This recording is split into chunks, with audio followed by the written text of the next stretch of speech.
On behalf of our center and our partners, the World Economic Forum and the Bill and Melinda Gates Foundation, I'd like to extend a very warm welcome to our audience here in New York, as well as our larger virtual audience participating online today. The Event 201 scenario is fictional. Today's scenario is going to simulate meetings of a multi-stakeholder group called the Plandemic Emergency Board. We're at the start of what's looking like it will be a severe pandemic.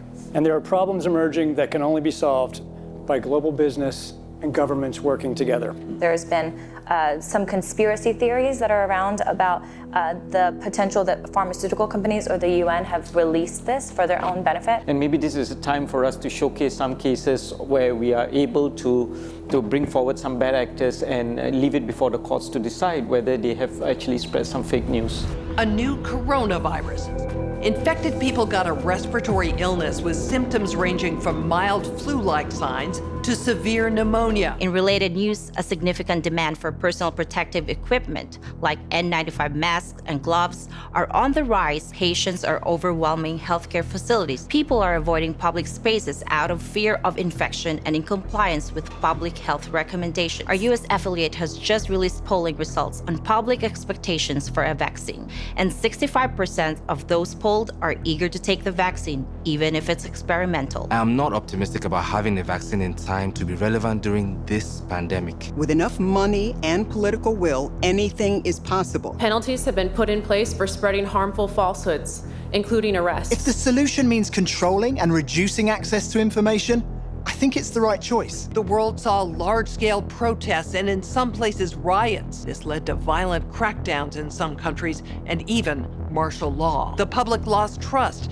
in their respective administration. Economists say the economic turmoil caused by such a pandemic will last for years. The societal impacts, the loss of faith in government, the distrust of news, and the breakdown of social cohesion could last even longer. We have to ask, did this need to be so bad?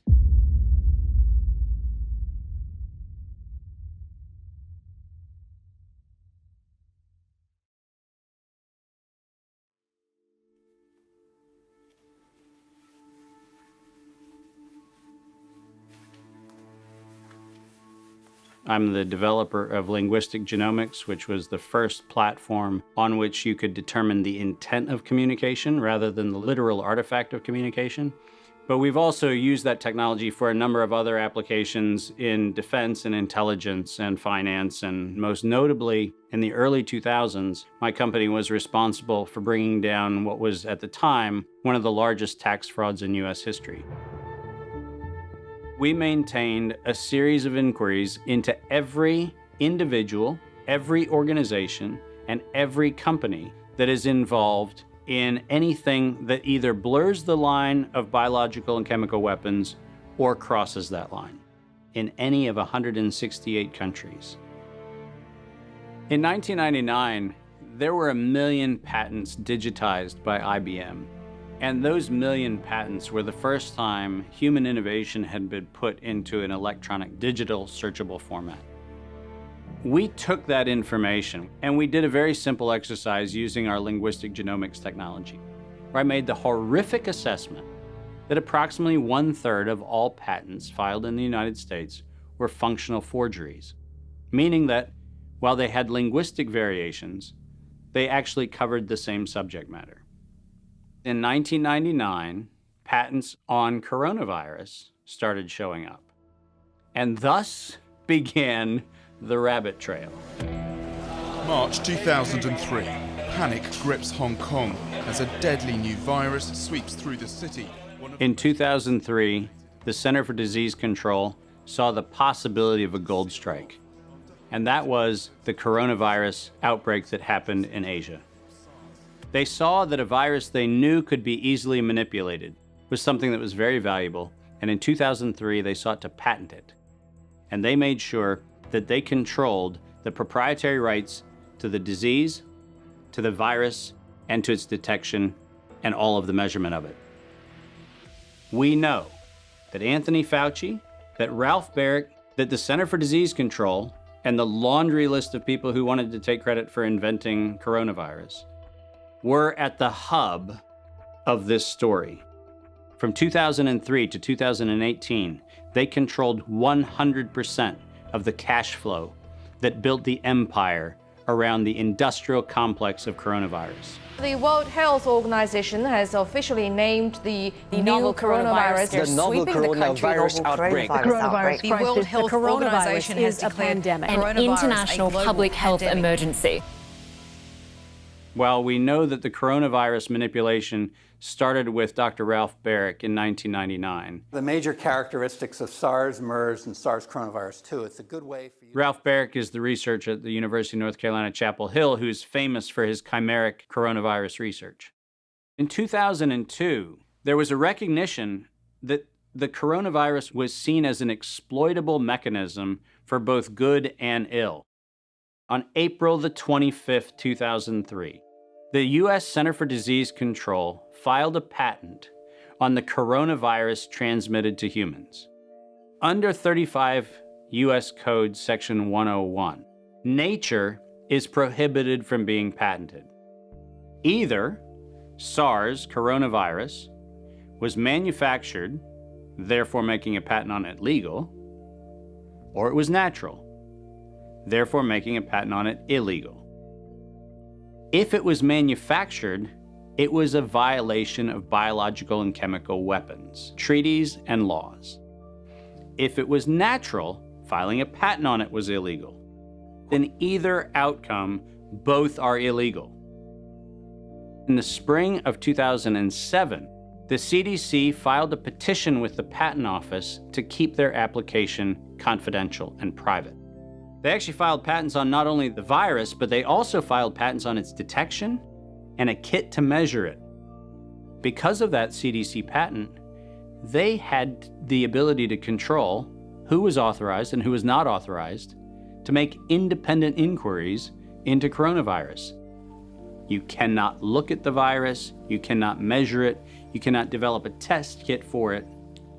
And by ultimately receiving the patents that constrained anyone from using it, they had the means, they had the motive, and most of all, they had the monetary gain from turning coronavirus from a pathogen to profit. Developing and owning a coronavirus vaccine has become a biotech arms race with political overtones. This vaccine gold rush is starting to bother me.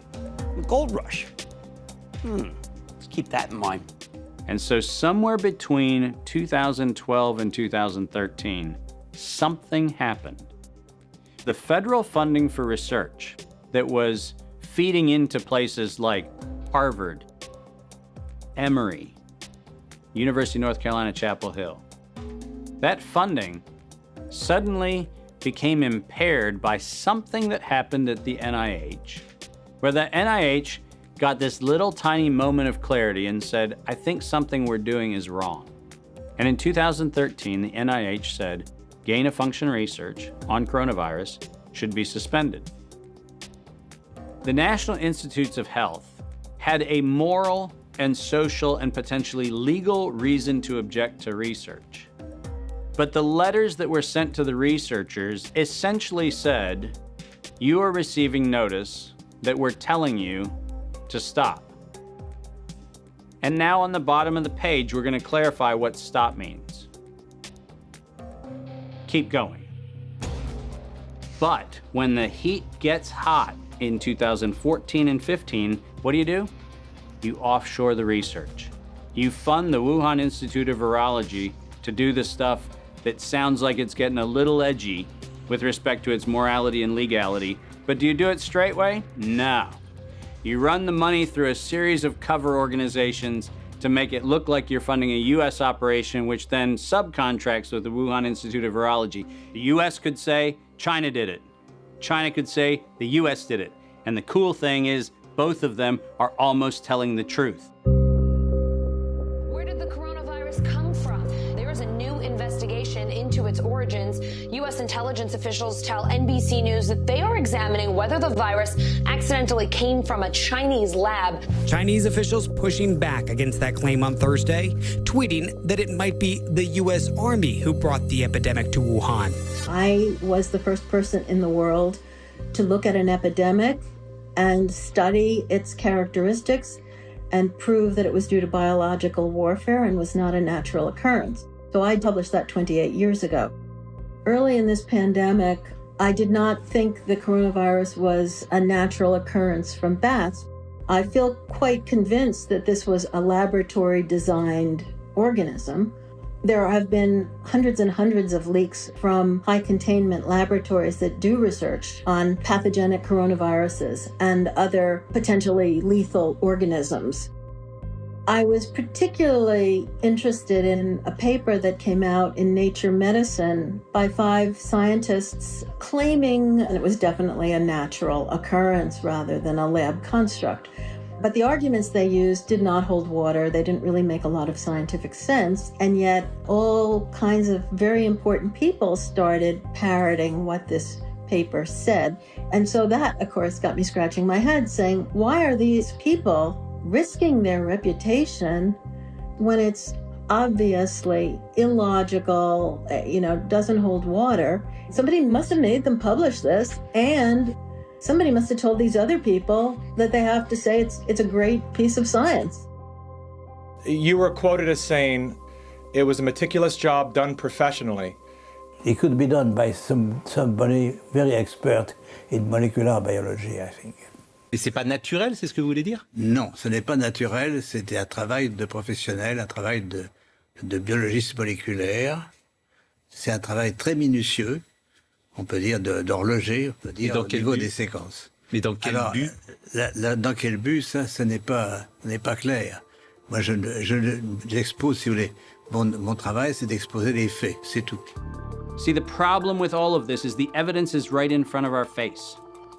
And when confronted with evidence, we are told fact checkers are somehow transcendent.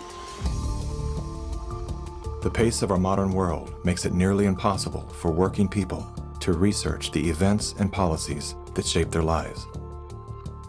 When seeking answers to life's most pressing questions, where do we go first? Google. Enter the subject, hit go, and there it is. Only what they want us to see. In today's culture of copy and paste journalism, it's common for hundreds of unrelated outlets to feature the exact same report. This is not the result of laziness. This is by design. When we see identical headlines across seemingly unrelated platforms, the logical mind concludes, well then, it must be true. The illusion that numerous news sources have arrived at the same conclusion gives us confidence to share the chosen narrative. And just like that, we become the unwitting pushers of propaganda.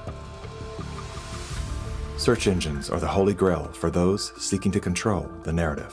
Google is already more powerful in terms of its control over people's lives than almost every government on the planet.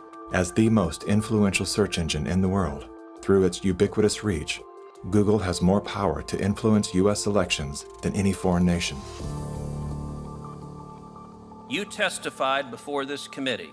You said in subsequent elections, Google and Facebook and Twitter and big text manipulation could manipulate as many as 15 million votes in a subsequent election? And the methods that they're using are invisible, they're subliminal, they're more powerful than most any effects I've ever seen in the behavioral sciences, and I've been in the behavioral sciences for almost 40 years. The blacklists is something that Google said didn't exist, and they testified that under oath. And nothing but the truth, so help you God. I do. Now, me as an engineer, I just did a search on Google's internal search engine, and guess what I found? It had blacklisted search terms like cancer cures. Why is Google deciding what people can and cannot search for? What was once an efficient tool for navigating the world of information is now a network for global surveillance, data collection, and social engineering. Now let's take a look at a few of the most commonly used fact checkers, beginning with Snopes. The husband and wife duo of David and Barbara Mickelson founded Snopes.com in 1995. They had no journalism background or training whatsoever. They built their fact-checking empire by using Google as their primary verifying source. The Mickelsons divorced in 2015. Barbara sued David for embezzling money that he had allegedly spent on prostitutes, as well as a lavish honeymoon with his new wife, who worked as an escort in Las Vegas before joining the Snopes cast of characters. In 2017, David Mickelson's new business partners filed a lawsuit accusing Mickelson of multiple counts of fraud and embezzlement. Snopes proclaims to be the internet's go-to source for discerning what is true and what is total nonsense. Yet one glance at their history of fact-free checking tells another story. When Dr. Mikovits claimed she was arrested without a warrant and jailed without a charge, Snopes rated her statement false. Had they bothered to explore the arrest documents, they would have seen that indeed there was neither a warrant nor signatures to officiate a charge, a fact that I confirmed with members of Dr. Mikovits' legal team. Was there a search warrant? No. And was she ever charged? No. Never charged with a crime. 100% correct. Judy has never been charged with any crime. Facebook's fact-checking arm, PolitiFact, is owned by the Poynter Institute, which has received substantial funding from big pharma allies such as Google and the Bill and Melinda Gates Foundation. Like Snopes, PolitiFact has a history of misleading the public. In late January of 2019, PolitiFact, Snopes, and FactCheck.org raced to squash the notion that coronavirus and its treatments were patented. They reviewed only 3 of the 4,452 publicly available patents, which unmistakably show that SARS coronavirus detection and treatment had been widely patented by both the public and private sectors. Facebook's founder pledged to the WHO, saying they would remove false claims and block exploitative ads. They're working with the World Health Organization and with the NHS, so they have a hotline, if you like, from those official sources. Wikipedia is the go-to destination for introductions to people, places, and things. Wikipedia is supported by the Wikimedia Foundation, a non-profit parent organization with a long history of politically tied funders. Many named, many anonymous.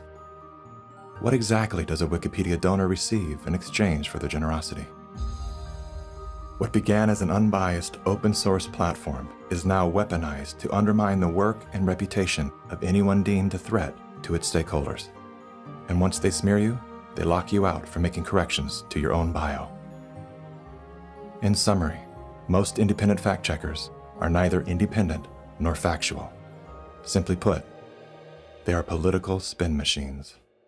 And so what they have done is they've decided that there's an approved narrative. If it is in line with the CDC's public pronouncements, and if it's in line with the World Health Organization public pronouncements, it is presumed to be correct. I don't have to remind many Americans that the Center for Disease Control was the one that said you should use DDT in your homes. Used right, it is absolutely harmless to humans and animals. Remember the name, DDT. It spells certain death. A scientific panel today reported that pesticides may indeed represent a grave threat to mankind. Remember the swine flu scare of 1976? That was the year the U.S. government told us all that swine flu could turn out to be a killer, and Washington decided that every man, woman, and child in the nation should get a shot to prevent a nationwide outbreak, a pandemic. Well, 46 million of us obediently took the shot. Did anyone ever come to you and say, there's the possibility of neurological damage if you get into a mass immunization program? No. No one ever did? No. I can't believe that they would say that they did not know that there were neurological illnesses associated with influenza vaccination. That simply is not true. We did know that. Then he's lying. I guess you would have to make that assumption. Then why does this report from your own agency list neurological complications as a possibility? You didn't feel it was necessary to tell the American people that information. Dr. Sensor's CDC also helped create the advertising to get the public to take the shot. The vaccines are safe, so roll up your sleeve. And now Americans are claiming damages from Uncle Sam amounting to $3.5 billion. By far the greatest number of the claims, 2/3 of them, are for neurological damage or even death. There are serious concerns tonight about how well the CDC controls dangerous germs at its own labs after yet another safety lapse. For the third time in a month, the CDC acknowledged deadly pathogens were handled incorrectly in government labs. That CDC is the CDC that allegedly is looking out for your public health. When we start with the assumption that the official dogma has to be the objective standard, then what fact checkers look for is a piece of published media that confirms the statement made by that particular organization. And then debunkers and conspiracy theorist blower-uppers come in and say, we're gonna make this thing clearly the scam that it is.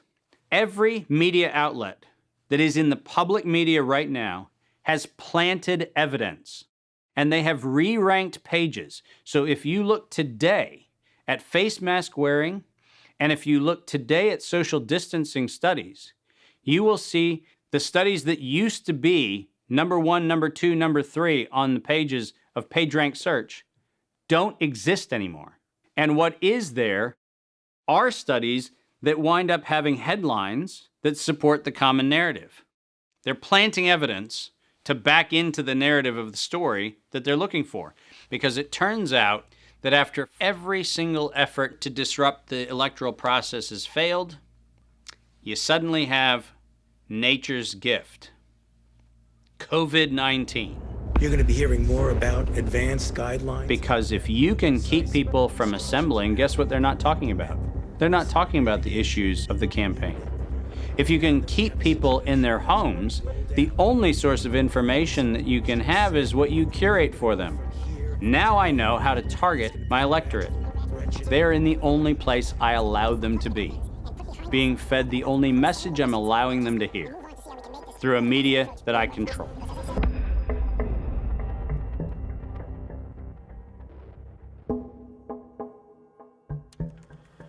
Since the invention of the printing press, there's been a battle to control disseminated information. In the early 1900s, oil tycoon John D. Rockefeller took control of every newspaper and news editor of his era. He became America's first billionaire, paving the way for the power-hungry ever since. Thus began the gold rush for the modern world's most precious resource, the narrative.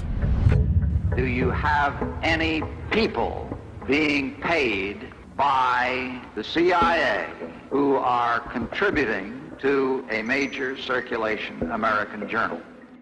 During a Senate committee investigation, it was revealed that the CIA had been conducting a covert operation to infiltrate and control U.S. media. They called it Operation Mockingbird. We do have people who submit pieces to American journals. Do you have any people paid by the CIA who are working for television networks? This, I think, gets into the kind of details, Mr. Chairman, that I'd like to get into in executive session. Over 3,000 CIA contracted and trained operatives were placed in key positions within top media outlets. Posing as editors and journalists, these well-paid actors never dared to question the effect of their lives on the world beyond their cozy studio. How often does the CIA manipulate the media in this way? It goes beyond your wildest imagination. Setting up student organizations so they could draw radical students in. 5,000 university professors co-opted to help the CIA manipulate people's minds. Journalists in the U.S., including big-name journalists, co-opted to function routinely to help the CIA put out stories and biases to the world. As this 1952 CIA memo says, the aim is controlling an individual to the point where he will do our bidding against his will. It's a great brainwashing process to change the perception of reality of every American to such an extent no one is able to come to sensible conclusions in the interest of defending themselves, their families, their community, and their country. Would you say that continues today? Well, I would think probably for a reporter it would continue today, but because of all of the revelations, I think you've got to be much more careful about it. So how do we know that Operation Mockingbird still isn't in effect? Well, we don't. It was the Telecommunications Act of 1996 that opened the door for predatory corporations to monopolize the industries of print and broadcast. This bill protects consumers against monopolies. It guarantees the diversity of voices. Today, A handful of corporate empires own and control the vast majority of everything you read, hear, and watch. From the biggest movie studios, television and radio networks, newspapers and magazines, to the vast universe of internet news and entertainment sites. Amazon has transformed its operations in response to COVID-19 to protect employees and keep packages flowing. The company is keeping its employees safe and healthy while still delivering those packages to your doorstep. The company is keeping its employees safe. The company is keeping its employees safe. Millions of Americans staying at home are relying on Amazon. And that is how it works. It's like a house of mirrors, where you're seeing the same thing over and over and over again, except it's distorted. There's an industry that is paid to go after and target journalists, whistleblowers, and inundate our consciousness and the images we see to try to ruin, destroy, or smear the idea that they don't like or the person who's delivering it. You smear somebody with falsehoods and all the rest, and then you merchandise it. And then you write it, and if they see it's reported in the press, so they have that validation that the press reported the smear, and then it's called the wrap-up smear. Now I'm going to merchandise the press's report on the smear that we made. And it's a tactic. Welcome back, everybody. News personalities are not the only high-paid actors to serve the propaganda machine. Most late-night talk shows are owned by the same corporate overlords and thus follow the same script, only laced with a laugh. Our main story tonight concerns conspiracy theories. Last Week Tonight with John Oliver featured a skit entitled Coronavirus Conspiracy Theories. Like the claim that the moon landing was faked. First thing to note here is that Mr. Oliver opens with commentary about conspiracy theories that are completely unrelated to coronavirus. This is a standard tactic used by propagandists to set a tone so that anything that follows will be seen through the lens of absurdity. Plandemic, a pseudo-documentary filled with a hodgepodge of conspiracy theories. Mr. Oliver then does his best to debunk Dr. Judy's claim that she was arrested but never charged with a crime. She was absolutely criminally charged. This was not an oversight, but a blatant lie. Prior to the taping of this episode, Mr. Oliver had the official arrest documents that clearly prove that Dr. Judy was never charged with a crime. Mr. Oliver then attempts to debunk the idea that a beach, aka nature, holds any value in boosting our body's natural immune system. Instead of challenging the point with science, he kills it with a smear. Everything that you just said is insane. Television is not the truth. We deal in illusions, man. None of it is true. But you people sit there day after day, night after night, all ages, colors, creeds. We're all you know. You're beginning to believe the illusions we're spinning here. You're beginning to think that the tube is reality and that your own lives are unreal. This is mass madness, you maniacs. In God's name, you people are the real thing. We are the illusion. So turn off your television sets. Turn them off now.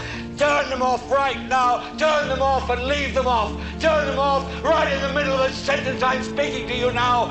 Turn them off. In 1979, the world decided that we needed the Bayh-Dole Act because we needed to reform our patent system. And one of the modifications was we allowed recipients of federal funding to patent and retain economic interest in the research that the public paid for. You get a $5 million grant from the taxpayer, and then you get to charge the taxpayer a premium for the technology they paid to develop. Pfizer's going to get nearly $2 billion. Moderna receiving $438 million in taxpayer money. And yet both companies have said they will not sell the vaccine at cost. They're going to make a profit on it. Should pharmaceutical companies profit off this vaccine research that taxpayers have helped fund? And the Bayh-Dole Act failed the American people because rather than standing on the shoulders of giants, we now kneel at the feet of greed. My systems flagged anomalies when I started seeing nonprofits and corporates and cover financing for coronavirus programs in the late summer and fall of 2019. Our first red flag came out when we read the world at risk scenario. Now, there is an organization called the Global Monitoring Preparedness Board. This organization is a part of the World Health Organization, and this board includes Dr. Elias from the Gates Foundation and Anthony Fauci from NIAID. These two individuals, plus the director of the Center for Disease Control in China, come out with a recommendation that says that by September 2020, 2 global pandemic preparedness exercises have to be completed. And one of them has to be done on the release of a respiratory pathogen that then gave rise to an October event, Event 201. On behalf of our partners in the Bill and Melinda Gates Foundation. Event 201 took place 5 months before COVID-19 was declared a pandemic. The participants of the event are some of the same people that are now deeply involved in the real pandemic and profiting from it as well. Event 201 was a scripted, multi-camera, live event that was broadcast globally via the internet. An event of this complexity and magnitude would take months to write, prep, and produce, placing the conception date at least 1 year prior to the actual pandemic. There is no question that there will be a surprise outbreak. Anthony Fauci knew as early as January of 2017 that we would see an outbreak before the end of 2020. Even Bill Gates, a man with no medical training, knew it was coming. If we start now, we can be ready for the next epidemic. Every single thing that you have seen play out in front of your eyes, all of them laid out in their tabletop exercise, which, by the way, fact checkers have said has nothing to do with the coronavirus outbreak. Just happenstance. This is that wonderful universe of improbabilities where events just co-emerge and then nature conveniently backs itself into our architecture. That's the scenario we're supposed to accept. Brilliant. Some countries have banned travel from the worst affected areas. The president has made a decision to suspend all travel to the United Kingdom and Ireland. Dis and misinformation circulating over the internet. Across the world, misinformation about the virus is being shared online. A significant demand for N95 masks and gloves are on the rise. The demand for N95 masks to prevent the deadly airborne virus has surged. We could eventually have 52 million treatment courses per year, but it will take many months to get there. We're still many months out from having something that we can really deploy to the public. And 65% of those polled are eager to take the vaccine, even if it's experimental. A new poll finds that 49% of Americans say they would get a COVID-19 vaccine should an effective one be discovered. I'm curious, who wrote the Event 201 script? If the visionaries of the event knew at least 1 year in advance what was needed, why didn't they take care of those things? Considering that Bill Gates has donated half of his fortune to make the world safer, why didn't he help to better prepare our hospitals and frontline workers? Why didn't any of the event's wealthy sponsors do something?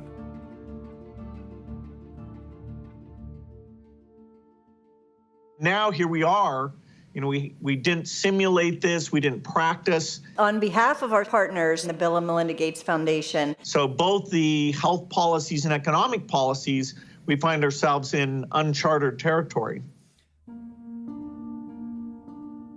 Event 201 was not the first scripted exercise to prophesize the future with astonishing accuracy. Leaders of global health and business have been seeding reality with fictional scenarios for several decades. The scenario, obviously, is fictional. 1 year prior to Event 201, many of the same sponsors, hosts, and actors came together to produce a tabletop pandemic simulation for a fictional virus they branded Clade X. 1 year to produce a vaccine for this is too long. We should have stockpiled, we didn't, but we're going to have to look at that vaccine question to see if we can speed up the delivery. And if we do not have the public with us, we're in big trouble. In 2010, the Rockefeller Foundation released a 54-page document called Scenarios for the Future of Technology and International Development. Page 18 features the pandemic scenario, Lockstep, a world of tighter top-down government control and authoritarian leadership, with limited innovation and growing citizen pushback. China's government was not the only one that took extreme measures to protect its citizens from risk and exposure. During the pandemic, national leaders around the world flexed their authority and imposed airtight rules and restrictions. From the mandatory wearing of face masks to body temperature checks at the entries to communal spaces like train stations and supermarkets. Even after the pandemic faded, this more authoritarian control and oversight of citizens and their activities stuck, and even intensified. It's the United Nations in lockstep with the World Economic Forum. In what they are boasting will be the great reset of all our economies and of all our personal liberties. Now is the historical moment, the time. This pandemic has provided an opportunity for a reset. It is an opportunity we have never had before and may never have again. We must not miss this unique window of opportunity. Reading from the COVID-19, The Great Reset book by Klaus Schwab and his co-author, if no one power can enforce order, our world will suffer from a global order deficit. Think about that, reread that sentence. If no one power can enforce order, our world will suffer from a global order deficit. In short, we need a great reset. But how do the World Economic Forum and the United Nations intend to bring about this great reset they keep promising us? Well, they need national and state governments and other bodies to play along. And one of the key tools they are using is a three-word slogan: build back better. We will build back better from the COVID crisis. Build it back better. To come back stronger and build back better. Build Canada back better. Build back better has bizarrely been the slogan for all sorts of different political groups around the world. Bill Clinton used it to promote the Clinton Foundation after the Haiti hurricane disaster. The recent cholera outbreak serves as a stark reminder of the urgency we face to address the strengthened reconstruction efforts in Haiti to help the people build back better. Haitian activists staged a protest outside Hillary Clinton's Manhattan office. The demonstrators claim billions of dollars were stolen through the Haiti Reconstruction Commission headed by Bill Clinton. They also say Haiti was used as a cover for foreign governments to funnel kickbacks of possibly hundreds of millions of dollars through the Clinton Foundation. Given that Clinton himself was the one who coined this term, build back better, there's been very little transparency and accountability despite all these buzzwords, sustainable development, community consultation. Any disaster can be the perfect excuse to build back better by using the money that should be going to disaster relief to instead subsidize the UN agenda at the same time as making renewables investors very rich. So behind the great Haiti disaster story, that is used to cover up what Big Pharma, Big Oil, Big Bank is actually doing. The absolute first thing we have to keep in mind with the Great Reset is that this has absolutely nothing to do with any sort of virus or disease or anything of the sort. This is a coordinated agenda that has been years in the making.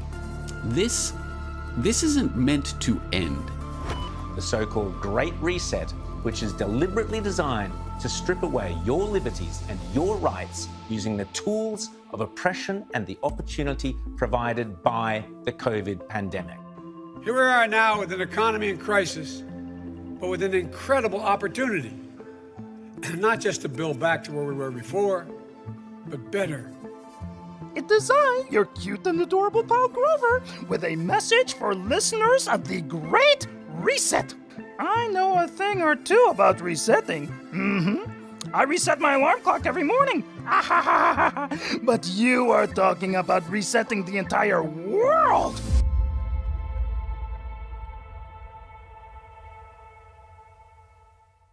We are living in a time where leadership, unfortunately, is compromised. And by that I mean that individuals are placed in power for their ability to be influenced, not their merits of leadership. Nothing could be clearer than the leadership of the World Health Organization. The World Health Organization is the institution granted exclusive power to guide and protect the health and wellness of humanity. The WHO is sustained by private donations, the bulk of which are made by pharmaceutical and biotech corporations who have a vested financial interest in the organization's support.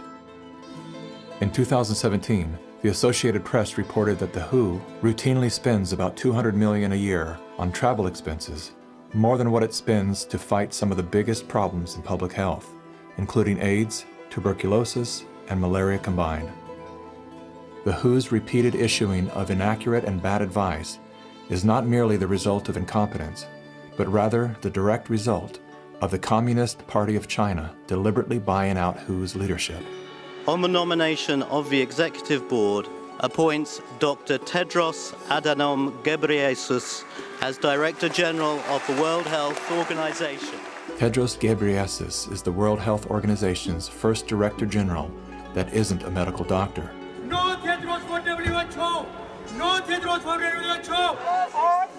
The appointment to the organization's highest position was controversial, given that in his previous role as Ethiopia's health minister, Tedros was accused of covering up 3 major health epidemics.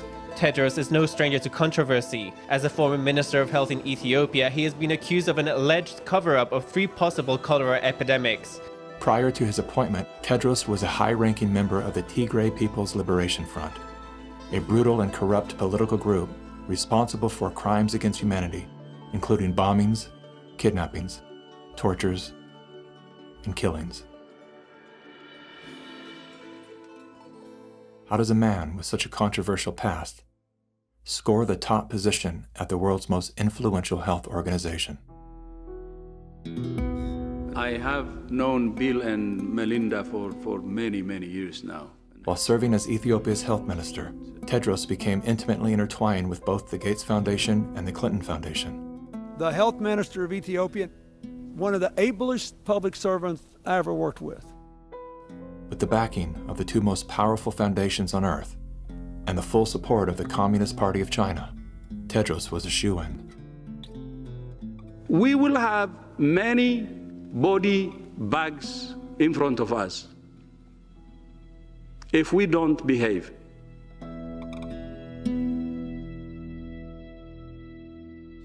You cannot find a person promoting this scenario that's not part of the interlocking directorates of the World Health Organization, the CDC, the NIAID, or the organizations that are the philanthropic cover organizations that fund them. We now know that there are over 1,300 patents currently issued and held by organizations that are multiply recipients of funding through the Gates Foundation, through EcoHealth Alliance, through the Sherlock Biosciences connection back into open philanthropy, and all of them also have links directly to NIAID, Anthony Fauci's funding sources. If you have conflicts of interest in the funding and in the decision-making and in the inside knowledge that you have between competing or competitor organizations, that is a violation of the antitrust laws of the United States. These are federal crimes. If you had the power to immediately fix whatever's wrong with our current medical system, where would you start? Conflicts of interest.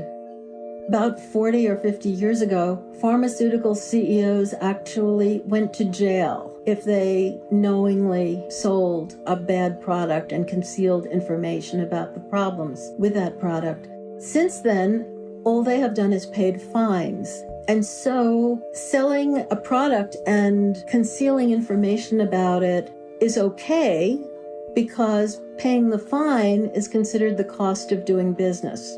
How did the pharmaceutical industry come to capture the rest of the medical industry? And it's because they had so much money to bribe the NIH, the CDC, the FDA, the professional associations, the journals, the medical schools, and everyone else. Around the same time that John D. Rockefeller seized U.S. media, he also hijacked U.S. medicine. When it was discovered that drugs could be produced from petroleum, America's top oil mogul ordered his army of propagandists to invert reality accordingly. Medicines used for thousands of years were suddenly classified as alternative, while the new, petroleum-based, highly addictive, and patentable drugs were declared the gold standard. After buying the German pharmaceutical company that manufactured chemicals of war for Adolf Hitler, Rockefeller leveraged his political influence by pressing Congress to declare natural healing modalities unscientific quackery. Rockefeller then took control of the American Medical Association and began offering massive grants to top medical schools under the mandate that only his approved curriculum be taught. Any mention of the healing powers of herbs, plants, and diet was erased from most medical textbooks. Doctors and professors who objected to Rockefeller's plan were crucified by the media, removed from the AMA, and stripped of their license to teach and practice medicine. Those who dared to speak out were arrested and jailed. When evidence began to emerge that petroleum-based medicines were causing cancer, Mr. Rockefeller founded the American Cancer Society, through which he suppressed that information. John D. Rockefeller is duly credited as the founder of the pharmaceutical industry, and the reason that medical error is currently the third leading cause of death in America. This is not an indictment against doctors. More than anyone, they are under the stranglehold of the single largest lobbying power in Washington. Every year, the pharmaceutical industry spends at least twice the amount as big oil to influence laws, policies, and public perception. Thanks to Mr. Rockefeller, the architect of American monopolies, no industry has more power over our lives than Big Pharma. Part of the problem, and this, by the way, goes back to the 1980s with Microsoft, is Bill Gates found out that it was very difficult to manufacture a way to navigate through the patent universe, saying that it's Microsoft holding the patents. And he became the architect of a very cunning program of putting patents in holding companies that didn't have anything to do with the name of the organization. According to legend, young Bill Gates built his computer empire out of his garage. Reality tells another story, that Bill Gates was born into wealth and privilege. Both his grandfather and great-grandfather were banking moguls. His father, William Gates Sr., was a prominent Seattle-based lawyer and political lobbyist.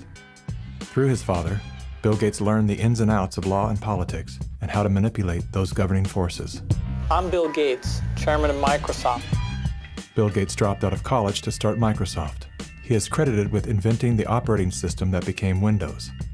However, he played no part in the invention of Windows. The fact is, he bought an existing operating system from Seattle Computer Products, had it modified, then licensed it to IBM. That didn't stop him from taking all the credit. I don't see Bill Gates as this great creative person. I see him as an opportunist. While Microsoft's co-founder Paul Allen was struggling with cancer, Bill Gates seized the opportunity by attempting to cheat him out of his share of the company's fortune. They were basically talking about how they were planning to dilute my share down to almost nothing. And it was really a shocking and disheartening moment for me. And you were sick? Well, I think I was still probably in the middle of radiation therapy.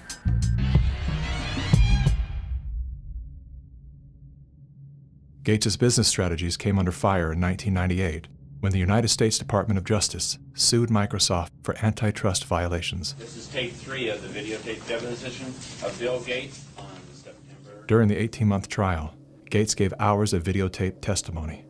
What were the non-Microsoft browsers that you were concerned about in January of 1996? That month. Yes, sir. And what about it? What non-Microsoft browsers were you concerned about in January of 1996? I don't know what you mean concerned. What is it about the word concerned that you don't understand?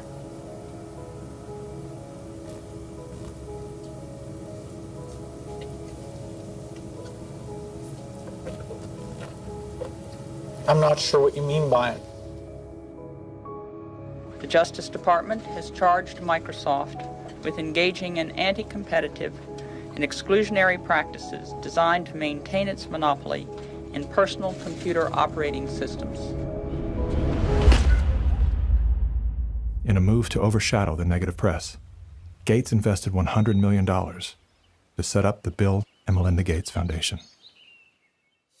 Overnight, Bill Gates transformed his public image from ruthless tech monopolizer to the world's most generous philanthropist. I'm pleased to announce that we're pledging an additional $1 billion to SACE. We had the chance to witness Bill Gates 2.0, the man you don't know. The rebranding campaign paid off.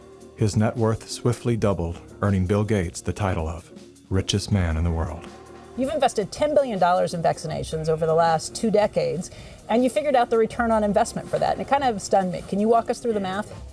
In a Wall Street essay, Bill Gates declared vaccines the best investment I've ever made. There's been over a 20-to-1 return. So if you just look at the economic benefits, that's a pretty strong number compared to anything else. The Gates Foundation expanded rapidly into a massive, vertically integrated, multinational corporation, controlling every step in a supply chain that reaches from its Seattle-based boardrooms to the villages of Africa and Asia. Is the world's largest private philanthropy causing harm? The Bill and Melinda Gates Foundation has made millions of dollars each year from companies blamed for many of the same social and health problems the foundation seeks to address. The Gates Foundation has investments in 69 of the worst polluting companies in the U.S. and Canada. Other companies in the foundation's portfolio have been accused of transgressions, including forcing thousands of people to lose their homes, supporting child labor, defrauding and neglecting patients in need of medical care. The Gates Foundation has not provided details.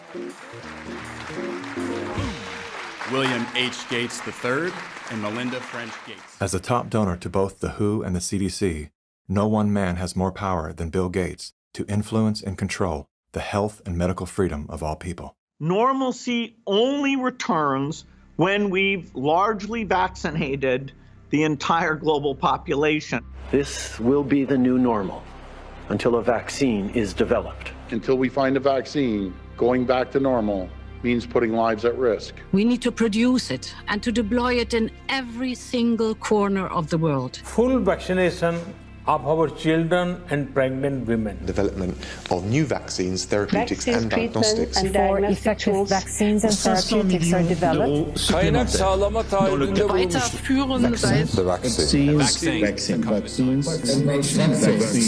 We've already bought the syringes. We already know where it's going to happen. We're thinking about what that's going to be. It's all part of this plan. Our military is now being mobilized, so at the end of the year, we're going to be able to give it to a lot of people very, very rapidly.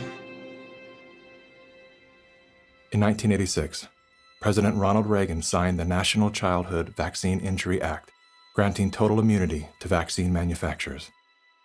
After a decade of lawsuits related to vaccine injuries and deaths, vaccine makers were going bankrupt. In a move to coerce policymakers, vaccine companies threatened to stop making vaccines until they could be legally shielded from liability. To this day, when someone is injured or killed as the result of an adverse reaction, it is the U.S. taxpayers that pay for the damages. Welcome back. Were several Indian tribal girls used as guinea pigs? The report alleges that 2 American pharma giants' untested vaccine was administered to thousands of tribal girls without proper study and paperwork. India was among the hardest hit after Bollywood celebrities were incentivized by the Gates Foundation to urge the public to submit to mass vaccinations. In 2009, tribal children were administered the HPV vaccine. Over 24,000 girls were told they were being given wellness shots, in many cases without the informed consent of a parent or a guardian. The people that were administering these vaccines lied to the guardians of these girls and told the girls, oh, this is going to cure cancer, you're never going to have cancer. And these girls became severely injured. Some of them developed seizures, some of them developed cancer, and 7 girls died. And there was no insurance, there was no assistance for them. And the Gates Foundation denied that it had been clinical trials. And it was so bad that the parliament in India created a task force, they studied it, and they kicked out the Gates Foundation. But India is a barbaric country. Things happen here in a very barbaric way.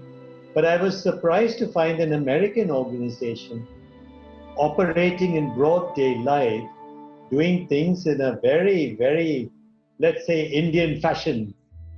And so the route I took was that I want the whole procedure to be investigated.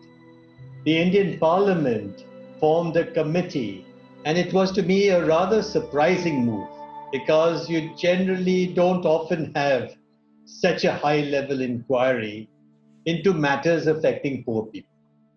And that was such an extraordinary report. I don't think Indian Parliament has ever come out with such a scathing report. And the government officials came up and said, we shouldn't have authorized this. We're sorry. We're not going to allow them again.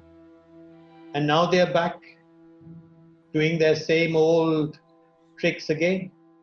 The good news is that human clinical trials can start as early as July 2020 for India's first COVID-19 indigenous vaccine that's been developed by Bharat Biotech. So you can imagine how the manipulation of the media, by the media, the manipulation of public opinion by leaders from all political parties unanimously saying, we want a vaccine. And the worst thing is they are taken as philanthropists, whereas what this actually is the acquisition of political and financial power. And I think the second most populous country with 1.3 billion people is going to be a good base for pharmaceutical companies to make a killing and also kill a lot of people in the process. Yes, I just find it a pity that we haven't been able to get any benefit for the girls who suffered, you know. It's so terrifying as to what they're actually doing with the world. We're taking things that are, genetically modified organisms, and we're injecting them in little kids' arms. We just shoot them right into the vein. A 2018 scientific study released in the International Journal of Environmental Research and Public Health concluded that over 490,000 children in India developed paralysis as a result of the Gates-supported oral polio vaccine that was administered between the years of 2000 and 2017. Using all the usual sleight of hand, US-based media and fact-checkers rushed to bury this story. But thanks to the meticulous work of a team of Indian researchers and doctors, the inconvenient truth lives on the NIH.gov website. It's my honor to introduce Bill and Melinda Gates. Without any medical training, Bill and Melinda Gates founded the Global Alliance for Vaccines and Immunization, through which they fulfill their agenda to vaccinate the world. The foundation has been sued by the governments of some of the poorest and most vulnerable nations for causing serious harm through experimental vaccine programs. If you just look at healthcare workers around the world, they deserve to get the vaccine first. Here in the United States, really, it's going to be Black people who really should get it first, and many indigenous people. Vaccines were always taught to us that it was safe, it was healthy, this is things that we had to do. But given the position that I am in now as a state legislator, and looking at these studies and reviewing a lot of these studies, it's very scary. And I want the African American community to open up their eyes. Of all the places that Mr. Gates could have gone in the world, why did he settle on Africa? It's not because he cares about people that look like me. He cares about an agenda. African bodies have been used as lab rats for many years for Big Pharma. They are using us for trials, they are using us for testing, but as an African, I say no more. Africans, they're tired of becoming the guinea pigs of the world. Their antennas are raised and they're telling each other all over social media. They're on high alert right now. There is a policy of the American government. It's called the Kissinger Report, which was produced in the mid-70s. And it explicitly states that the purpose of the foreign policy in Africa was to reduce the population, because they have great mineral resources there. At the time, Kissinger and those involved with the Carter administration wanted to shrink the population, make sure that the Africans do not develop and do not use the resources for themselves, because we in the States, we need them. There is a concerted effort of foreign powers to control the population of Africa. Some children did survive the botched vaccinations last month and will recover, but 15, all under the age of 5, died from fever, vomiting, and diarrhea. Human errors contributed to the unfortunate deaths of the children. How can you believe Big Pharma, but not believe these parents when they tell you that their children have been injured by Big Pharma? I don't care how big this corporate machine looks. As a parent, I can tell you, these people will never stop fighting for their kids.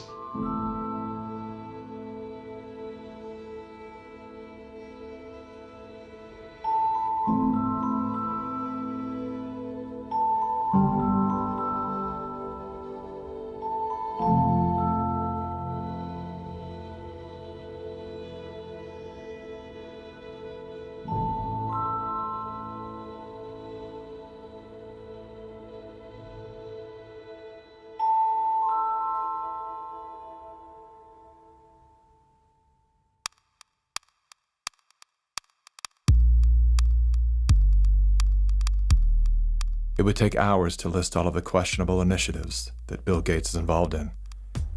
Here's a few of the highlights. Gates is one of the key funders in the stratosphere-controlled perturbation experiment designed to block out the sun in an effort to control global warming by releasing massive amounts of calcium carbonate and other materials into the upper atmosphere. Critics, including environmental scientists, have called the project a global genocide experiment. Gates has invested over $1 billion in Earth Now's global surveillance project. The project will launch hundreds of satellites into space, which will allow for the 24/7 monitoring of all people everywhere. In partnership with MIT, Bill Gates has developed a new technology that allows vaccines to be injected under your skin along with your medical records. The quantum dot tattoo will implant an invisible certificate that can be scanned by authorities using a cell phone app and infrared light. Eventually, what we'll have is certificates of who's a recovered person, who's a vaccinated person. So eventually there will be this digital immunity proof. The EPA recently approved an experimental use permit to Oxitec, a biotech company funded by the Bill and Melinda Gates Foundation. In an effort to fight malaria, Oxitec will soon release millions of genetically modified mosquitoes in various U.S. states. According to the NIH website, programs are being developed to allow human immunization via mosquito bite. It was Science magazine that coined the phrase, flying syringes.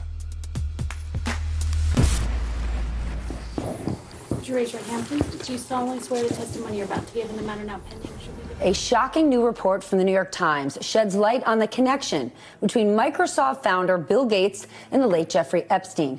You report these two men met at least 6 times. Well, I believe there were more. This included visits to the mansion, seeing each other in Seattle, flying on Epstein's plane. When flight logs revealed that Gates had been a passenger on the Lolita Express, he claimed that he didn't know that the private jet belonged to Epstein. He also denied that he and Mr. Epstein were involved in any business deals. However, an expose by the New York Times revealed that not only did Bill Gates initiate a relationship with Jeffrey Epstein well after he was convicted of sex crimes, but the two were also involved in the process of co-founding a multi-billion-dollar charitable fund. Why would they ever set up a charitable trust benefiting Jeffrey Epstein? That it was all about philanthropy, that Bill Gates just wanted to find new sources of money.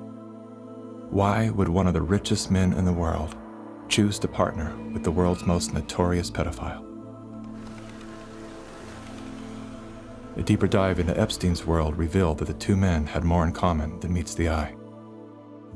Like Gates, Epstein was a billionaire philanthropist with a passion for science, health, education, and children. The Jeffrey Epstein Foundation donated millions of dollars to top universities, science institutes, medical schools, early education programs, youth initiatives, and international peace accords. Bill Gates is either the most misunderstood man alive or one of the most convincing con men to ever live. Is he a benevolent hero or a malevolent opportunist? Bill Gates. Personally, I would love to believe that one of the richest men in the world is giving away his fortune for the betterment of humanity. I want to believe that endearing smile. I want to believe that his heart is as soft and warm as his sweaters. At the very least, I want to believe that he's unaware of the damage he's done.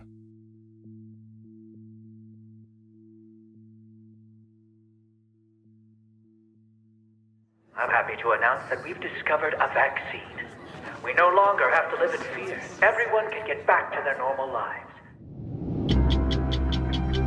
It's the great hope galvanizing the world. A vaccine for COVID-19. But are we being sold a lie? After all, COVID-19 is the 7th coronavirus to strike mankind, and we've never found a vaccine for any of them. The shortest time anybody's ever found a vaccine against any disease that I'm familiar with is about 7 years. The average time is 20. To be talking about a magic bullet coming in months, it borders on the absurd. People like myself and Tony Fauci are saying 18 months. A year to a year and a half. If everything went perfectly, we could do slightly better than that. But there will be a trade-off. We'll have less safety testing than we typically would have. And so governments will have to decide, do they indemnify the companies and really say, let's go out with this? Something that people should know about COVID-19 vaccines is they fall today under the PrEP Act, which came into being after 9/11 and after an anthrax scare.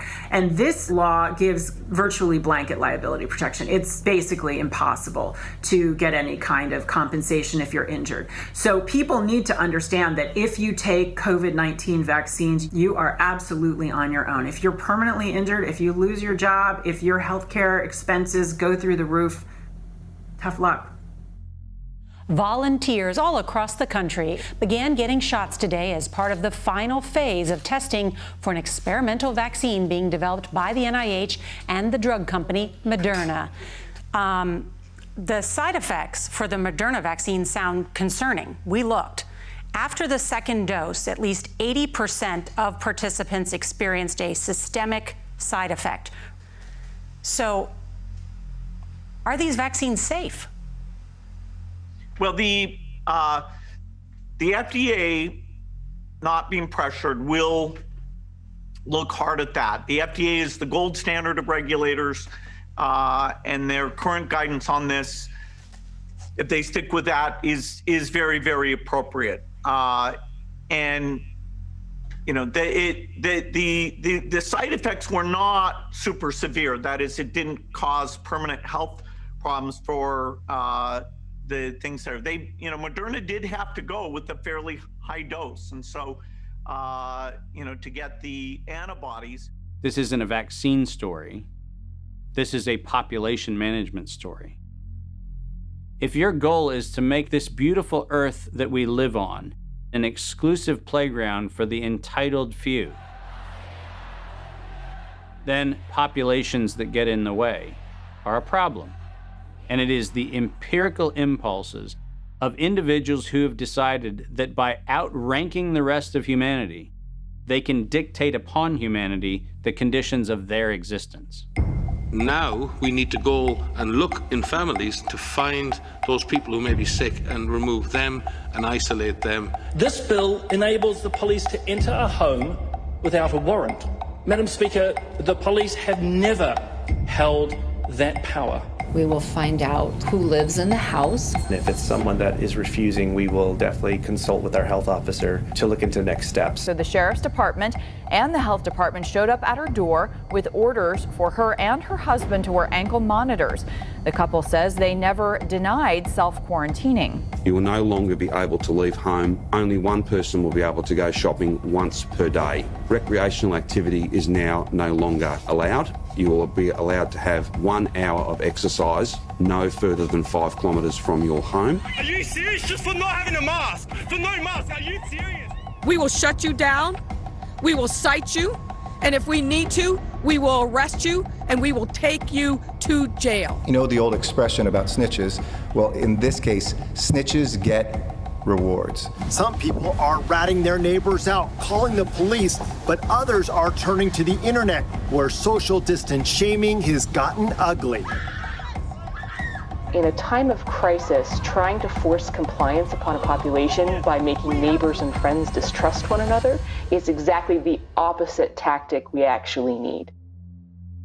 When human societies lose their freedom, it's not usually because tyrants have taken it away. It's usually because people willingly surrender their freedom in return for protection against some external threat. That's what I fear we are seeing now. This is a cognitive dissonant moment, which is being imprinted in your brain, just like remember the Great Depression, remember 9/11. Weapons of mass destruction. We are being conditioned to have the excuse for unbelievable acts of tyranny, which will be justified by remember 2020. And your loved ones, those that die, those that are infected, they're being used as cannon fodder, which is the ultimate desecration of their honor and integrity. And this is also a test of humanity, to see how much of our liberty we will let go before we finally draw the line under enough. Benjamin Rush, a signer of the Declaration of Independence, stated, "Unless we put medical freedom into the Constitution, a time will come when medicine will organize into an undercover dictatorship to restrict the art of healing to one class of men and deny equal privileges to others. That time is now." Well, this won't be the last pandemic that we face. So we, we'll have to prepare for the next one. That, I'd say is, will get attention this time. Mm-hmm.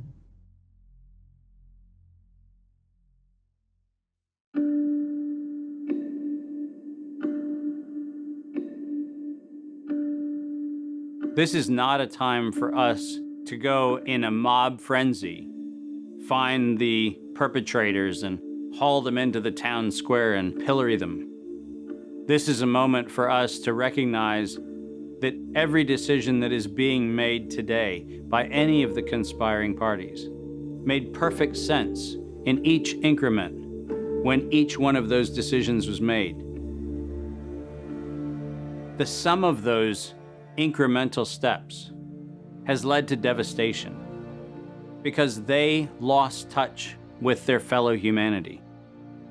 But that's an invitation for each one of us to examine how we're living and how not a single decision we make, not one, in any moment, is without consequence. This is our moment to reclaim our humanity.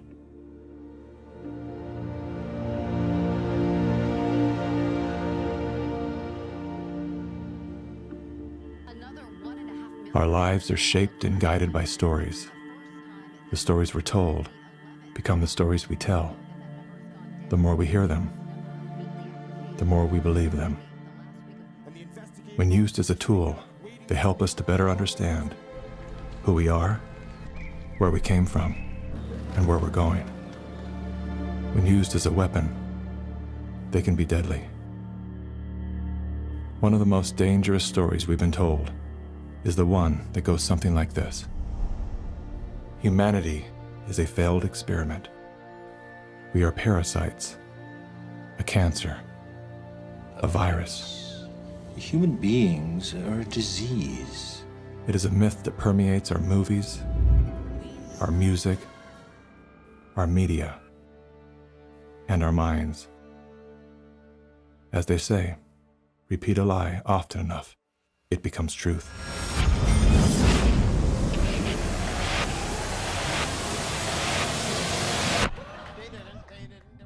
Perhaps that was the goal of the authors of that story. We feel too afraid to have kids because we feel that we're heading towards civilization breakdown as a result of Fear shuts down the part of our brain designed to solve problems. Without that ability, we look for others to guide and save us. In doing so, we lose touch with our most primal nature.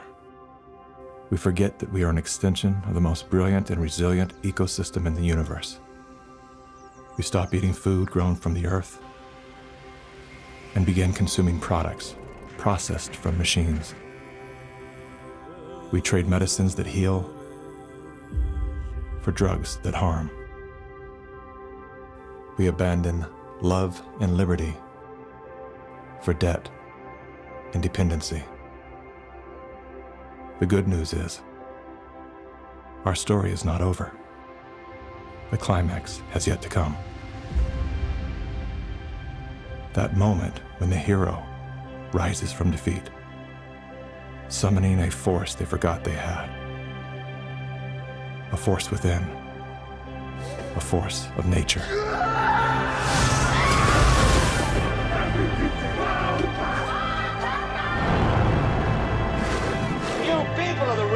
This nation will rise up a new generation of Americans. It is time to think about the future generation.